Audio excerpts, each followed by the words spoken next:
Okay, I would like to invite for the discussion of our session, Mr. Kirk, Donald Kirk, please. Well, thanks very much for having me here.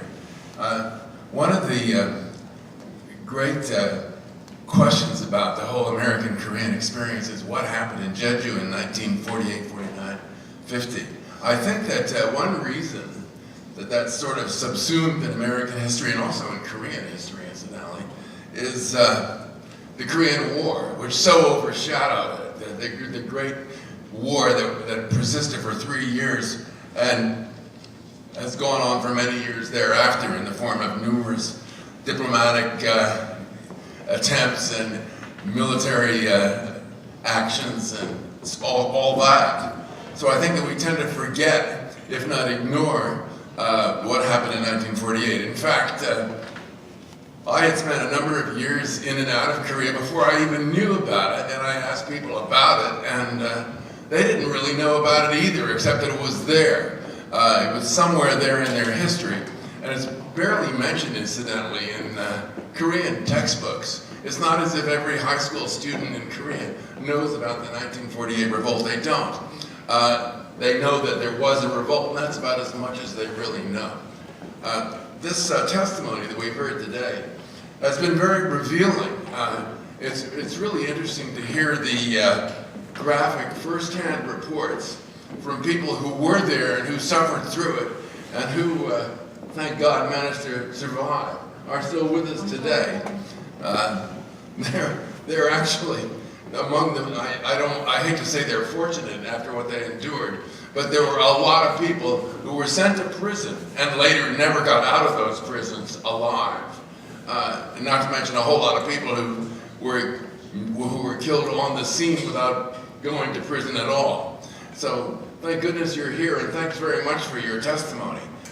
It's really been interesting and graphic and illustrative, and it's the kind of input that we need in a seminar or a discussion of this sort to bring the suffering home to us after academic papers and almost rather theoretical discussions.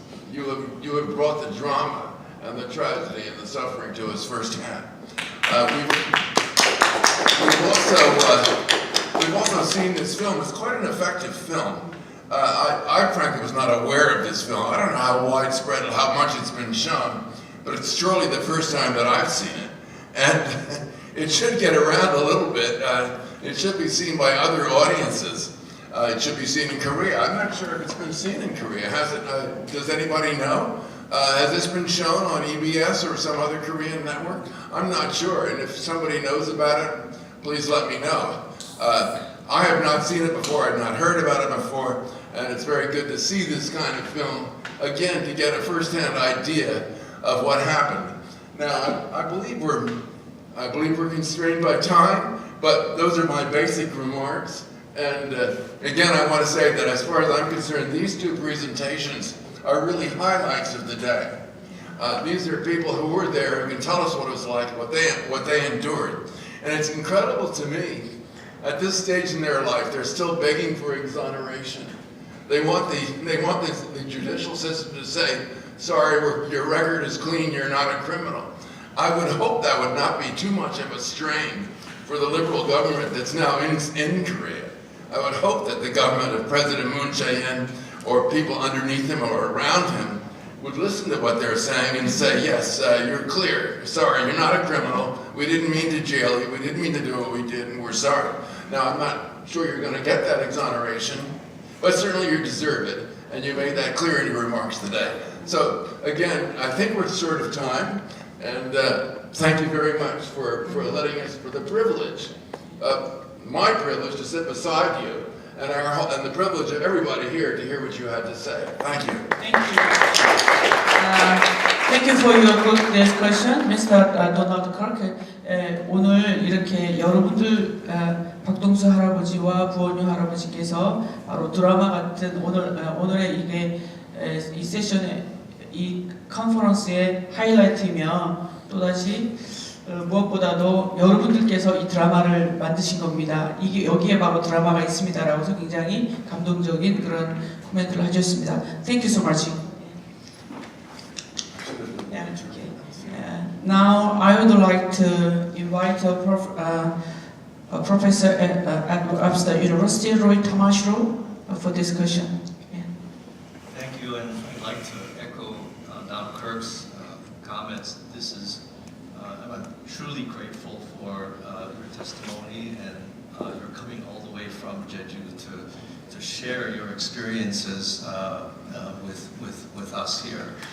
And I agree also with the idea that these testimonies are in some ways the most important and valuable work that can be done in terms of the psychosocial healing and reconciliation process for both the people who participated, who witnessed all of this, and for all of us learning about Jeju 4/3 and other historical events, particularly massacres.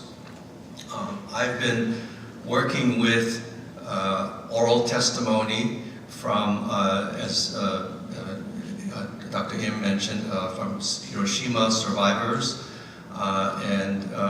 and I was just last month in Vietnam for the 50th anniversary of the My Lai massacre there, and now this week we are just 2 weeks following the 70th anniversary. And in really all of these stories and all of those, actually I want to actually acknowledge the professionalism with which the interviewers conducted the witness testimony. It's really very important that the speakers, that the experiencers be given space, be given the opportunity to tell their stories as they experienced it, had the experience. What happened in the situation? What did other people say? What did they do to you? How did you respond? What did you say? And in some cases, how did you feel? What were your feelings? It's not about making interpretations. It's really telling about the exact experience. The goal here is for the person to remember these experiences that are so hard to remember from the beginning. They're so traumatizing. They're so horrific and inhuman. It's unbelievable what is happening to you when this kind of thing happens. And then the government suppresses. You can't talk about it. And so when the first time or the first few times that a person is actually allowed to speak honestly about what happened, this is like making what happened real, legitimizing. This is actually what happened to me. All of this has been held in for many years in many cases, and it can be. And even this case, it was very intense. It's often very explosive. It's very painful. It's very painful for us to listen to this. But it is about knowing the truth, knowing what really happened, affirming the reality of this. And it is in that acknowledgement that these experiences are made true, are made real for the first time.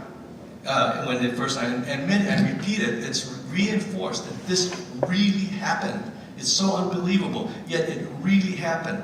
And as painful and as traumatizing that can be to hear this is what is the start of the healing process.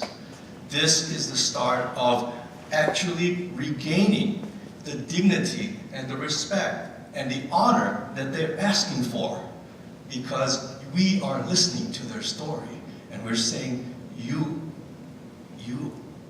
that's real, that's legitimate. And so it's the start of the healing, it's the start of the healing process. And at the end, they say, thank you for listening to us, and we say, thank you for sharing the story, because when they tell their stories, it is actually healing for us too. So it really is a beginning process, or maybe a progressive process, in which it's a societal healing process for the community, for them and for us listening. And along with that, the kind of psychological reconciliation that we can get to be connected back to ourselves, our society, and to the eternal. 예, 자, 무엇보다도 이제 그 지금 이 조사자들께서 그리고 여기에 함께 우리 증언하신 분들의 이런 조사 과정이 얼마나 중요한지에 대해서 설명을 하셨습니다. 그 무엇보다도 이렇게 그 증언을 하면서 힐링이 되는 어떤 첫 과정일 것이기 때문에 솔직하게 이야기하는 이런 자리들이 아주 중요하고 이게 심리 사회적 힐링하는데 아주 중요한 것이라고 이렇게 말씀해 주셨습니다. Thank you for your good comment, and I think your comment is a very good concluding remark for this session. Thank you so much. Yeah. Okay. So we have about 10. No, okay. 예. 아닙니다. 잠깐만.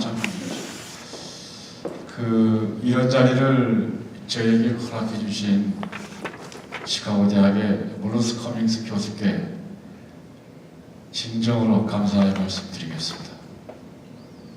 Finally, I would like to thank Professor Bruce Cummings from the University of Chicago for allowing us this valuable opportunity. 또한 오랫동안 사삼을 위해서 헌신하고 계시는 제2대학교의 고창 교수님 수고했습니다. And I would like to thank Professor Go Chang-hoon, who has always tried to reveal the truth about Jeju Sasam history. 그리고 여기 자리에 함께 계신 여러분에게도 뜨거운 감사의 말씀을 전합니다. I would like to appreciate you, all of you. Thank you for sharing with us.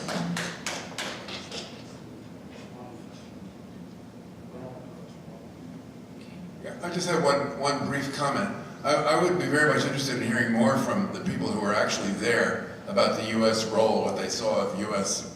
military people or civilian advisors or whoever. It'd be good to have more firsthand evidence of what the Americans were doing there, as opposed to thinking, well, they must have been doing this, or they probably were doing that, or they controlled the government, and the government therefore did this. It would be good to have some firsthand testimony. If these gentlemen know of anything about that, or are able to give us any of that, that would be helpful too.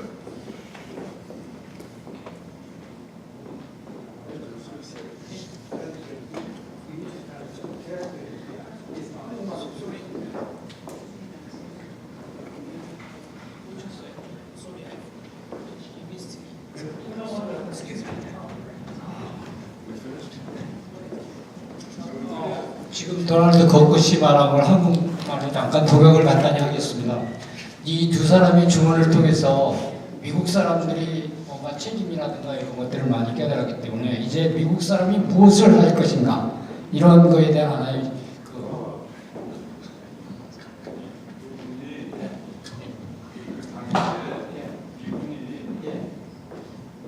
이 두 분께서 당시에 그 미군 관계자들이 실제로 무엇을 어떻게 한 그런 그냥 직접적인 증언을 해주실 수 없는지 그냥 그 간접적인 이야기 말고 혹시 두 분이 그 미군에 대해서 어떤 구체적인 이야기를 들으신 적이 있는지. I'm very sorry. Actually, in the village, most of Jeju people could not meet any American military. 그런데 여기 덧붙여서 말씀, 임 교수님, 이 사건은 미군정 하에서 일어난 사건입니다. 미군정 하에서 모든 작전 미군이 지휘했습니다. Okay. 한국 경찰도 미군정 하에서 미군정 부장 조병옥 부장이 지휘를 했습니다. 따라서 미국의 책임은 명백합니다. 이 사건의 최종 책임은 미국에게 있습니다. Okay. The last responsibility of this accident, Jeju Sasan, is America. And everything, all the things happened under American military. Okay. 우리 모두 이 자리에 나와주신 여러분에게 특히 교수님에게 감사드리면서 인사 올리겠습니다. 모두 인사 주십시오. I would like to thank you. Please stand up. 일어나 주십시오. Please stand up.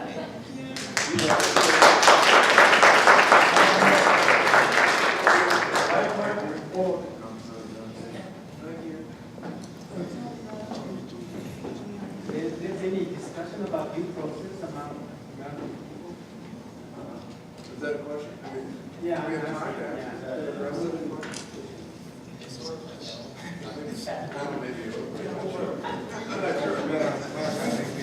Professor Yoshida.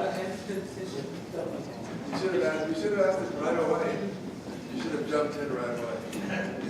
Okay. I can answer that to a certain extent.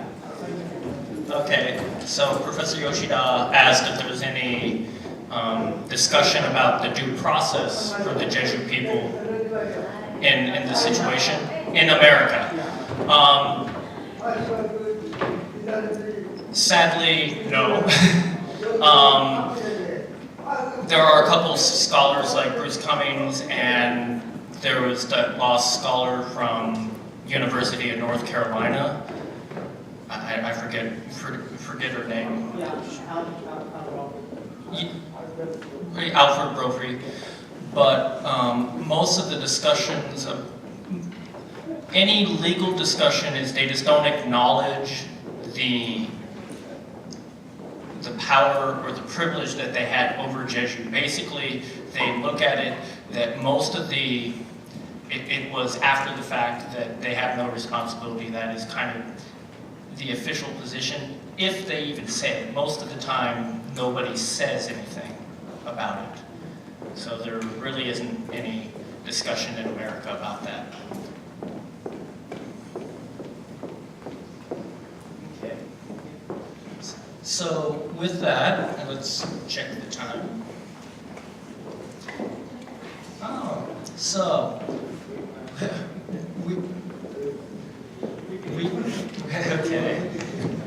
We are doing good in time. So we're going to have an extended break time till about 3:10, and the point of it would be that if you have any questions about any of the situations that you've heard, we would invite you to ask questions to our kind grandfathers who came and visited us, and we'll try to help. So I will see everybody at 3:10 for the next session.